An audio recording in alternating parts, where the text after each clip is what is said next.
Hello YouTube and welcome to my channel Eddie in Reading Land. My name is Eddie and today I'm bringing you a review of Tarot and the Tree of Life by Isabel Kliegman.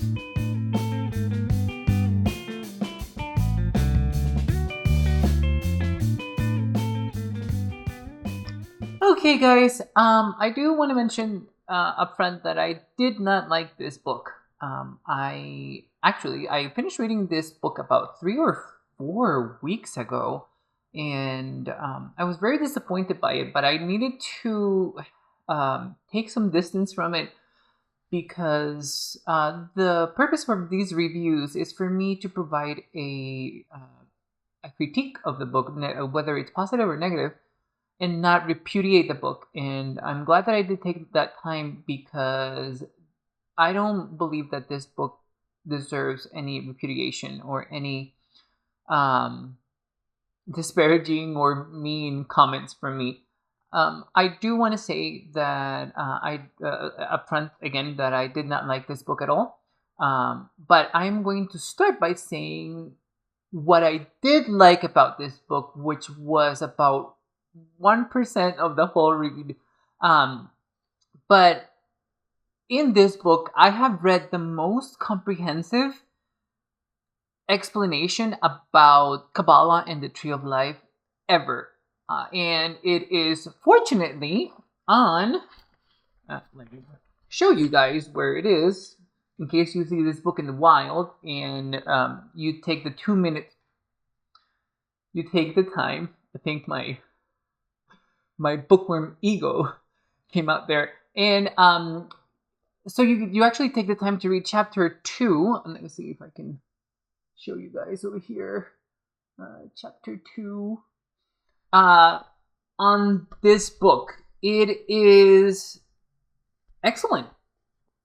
I have read a lot about Kabbalah and the Tree of Life in my studies of tarot, and this is actually the best explanation that I've read on Kabbalah and the Tree of Life ever, on any book, and not only about tarot, any book about Kabbalah that I've read.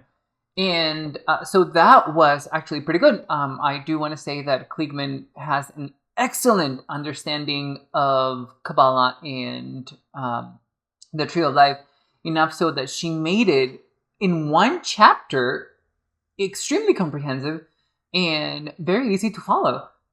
I was actually pretty impressed by that chapter.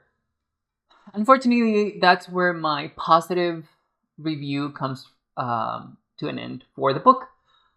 This book, and actually coming in defense of this book was published back in 1997. But I am quite certain that this book was written probably earlier than that, early 90s. Mostly because of the language of the book, but also because of very, very outdated ideologies about sexuality, about marriage, and relationships in general. This book, after reading this book, I think I understand moms back in the day being horrified by Britney Spears and everything that she was doing. This book made me understand the horrifying overprotectiveness of moms back then over Britney and everybody. And everybody's opinions on Britney by then. But this book is extremely condescending to the point where you feel like your hand is being held and you're being walked over this whole reading without there being any leeway on you getting your own conclusions and you setting up your own conclusions and your own results of what you are reading, which is very unfortunate because you feel like you're being treated like you're a child, and the explanations on the book feel like they are meant for a child, and that it was not pleasant to read. It was not pleasant to read. There To give you some examples, on the Two of Pentacles, there is a reference to bisexuality as being confused sexuality, which I do not align with. And actually, culture now doesn't align with that vibe. I understand that that was a sort of misunderstanding back in the day, but it is not a current misunderstanding, and bisexuality is a sexuality that people experience. Also, on the Ten of Cups, there are some ideologies about marriage that I do not align with. Not to mention, I mean, not to say that she is criticizing those aspects of life, because she actually references love as being love, and she actually has a really nice, a better thought process for queer couples. But not great. I mean, it's not great for anybody. The other issue that I have with this book was that she is very black and white. There is no gray area in this book. She is literally telling us as readers that this is what it is. This is what this Sephira in this card is. This is how they relate. This is how they are supposed to be read. There is no room for interpretation. There is no spectrum there. There is no gray area. That's exactly what it is. There is no gray area. And I was very disappointed by this book. I had very high hopes for this book because, the pips, the minor arcana, don't really get a whole book to themselves. Like, for example, in this book, there is no explanation or mention of the major arcana, which was actually very refreshing now that I think about it. But, unfortunately, the language of the book, the treatment of the tone, the lack of gray area, and the lack of opportunity for the reader to draw their own conclusions just definitely put me out of this book. I thought that this was going to be a more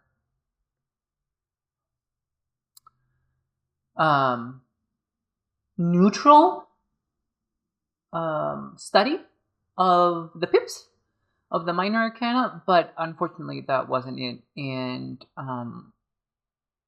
she does go into the court cards, and she does change where the court cards are on the Tree of Life, on the realms in the Tree of Life, and she does explain why, and that makes total sense as well. That comes to the end of the book, but she does explain it, and her explanation actually makes sense as to why she changed the position of the court cards on the Tree of Life. But then she provides descriptions of the court cards, descriptions of a very specific person, and for each of the court cards. And again, it's a very outdated view of the court cards in tarot, and it just didn't leave any room for any development and any sort of interpretation on the archetypes and how those archetypes interact with each other, and how those archetypes actually exist in a spectrum of behavior. It's a little off-putting because she actually does reference the archetype from Jung here in the book as well. So it was just mystifying. Unfortunately, I didn't learn anything useful from this book other than the explanation about Kabbalah and the Tree of Life. I was unable to take any of the information that I was provided on the minor arcana, and me wanting to use the information as another layer for how I read the cards, it just didn't happen. So I'm definitely not keeping this book. But please, if you do see this book in the wild, please read chapter 2 because you will not regret it. This is the only positive takeaway that I can give about this book. But yeah, guys, that is it for my review. I don't want to make this longer than it should be.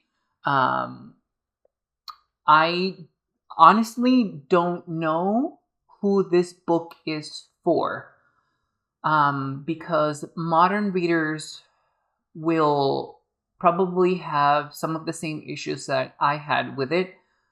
I guess if you're still a child of the 90s and you are quite set in your ideologies from the 90s, this is the book for you. But let me know in the comments below if you actually read this book and what did you think about it. I want more positive things to be said about this book, so just leave them in the comments below.